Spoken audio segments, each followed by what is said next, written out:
আমার জীবনের এক দুর্দান্ত অভিজ্ঞতা। জীবনে প্রথমবার ট্রলার আর সিপার বাসে করে সেন্ট মার্টিন যাওয়ার সেই আনন্দদায়ক জার্নি। ঢাকা থেকে সেন্ট মার্টিন যাওয়ার জন্য আমরা প্রথমে যাব ঢাকা থেকে কক্সবাজার। ঢাকা থেকে কক্সবাজার যাওয়ার জন্য আমরা অ্যারাবিয়ান এক্সপ্রেস সিপার কোচ বাসের টিকিট কাটলাম। সিপার কোচ বাসে খুব সহজে ঘুমিয়ে যাওয়া যায়। এটা ছিল আমাদের সিট, যেটা দেখতে খুবই সুন্দর এবং যথেষ্ট পরিমাণ জায়গা ছিল। আমরা সরাসরি বাস কাউন্টার থেকে টিকিটটা কেটেছি মাত্র 1100 টাকায়, যেটা অনলাইনে কাটার জন্য অবশ্যই 2000 টাকা দিতে হয়। এটা ছিল আমার জীবনের প্রথম সিপার কোচ বাসে চড়া, যেটা আমার কাছে ছিল খুবই আনন্দদায়ক এবং খুবই এক্সাইটিং একটা বিষয়। কক্সবাজার থেকে টেকনাফের উদ্দেশ্যে রওনা দিলাম একটি প্রাইভেট কারে করে, যার জনপ্রতি ভাড়া নিয়েছিল 300 টাকা করে।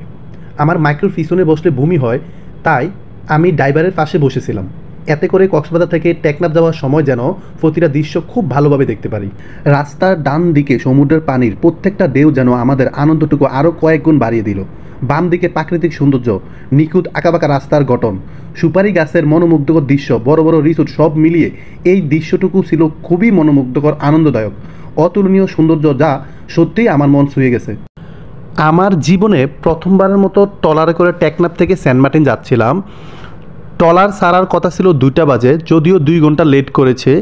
ট্রলারের ভাড়া ছিল জনপ্রতি 320 টাকা করে। যেহেতু ট্রলারে আমার জীবনে প্রথম জার্নি, তাই স্থানীয় কিছু সেন্ট মার্টিন বাসিন্দার সাথে কথা বলে আগেই এক্সপিরিয়েন্স নেওয়ার চেষ্টা করেছিলাম। ধীরে ধীরে টেকনাফ থেকে মায়ানমার সীমান্তর কাছাকাছি দিয়ে প্রচুর পরিমাণ মালামাল নিয়ে গভীর সমুদ্রের দিকে যাচ্ছিল আমাদের ট্রলার। সমুদ্রের মাঝখানে সন্ধ্যা ঘনিয়ে আসছিল।